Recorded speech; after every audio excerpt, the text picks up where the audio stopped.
নমস্কার বন্ধুরা, সবাইকে স্বাগত সিম্পল ফুড অ্যান্ড ট্রাভেলে। আজকে তৈরি করে দেখাবো নিরামিষ ছোলার ডাল। ভিডিওটা চলুন শুরু করা যাক। ছোলার ডালটা এখানে সেদ্ধ করে নিয়েছি নুন আর হলুদ দিয়ে। তারপরে একটা কড়ার মধ্যে সাদা তেল নিয়ে নিলাম পরিমাণ মতো। তেলটা ভালো করে একটু গরম করে নেব। গরম হয়ে যাওয়ার পরে এর মধ্যে দিয়ে দিচ্ছি পরিমাণ মতন সাদা জিরে আর দুটো তেজপাতা আর একটা শুকনো লঙ্কা ভেঙে দিয়ে ভালো করে ফোড়নটাকে 2 মিনিট ভেজে নেব। ভেজে নেওয়া হয়ে গেছে, খুব সুন্দর একটা গন্ধ বেরিয়েছে। তারপর এর মধ্যে সেদ্ধ করে রাখা ডালটা দিয়ে দিলাম।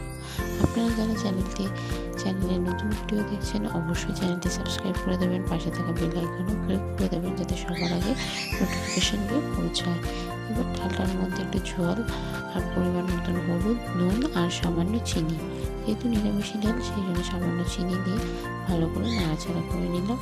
এবার এর মধ্যে দিয়ে দিচ্ছি 1/2 চা চামচ আদা বাটা দিয়ে ভালো করে এটা মিডিয়াম টু লো ফ্লেমে রেখে 5 মিনিট হতে দেব।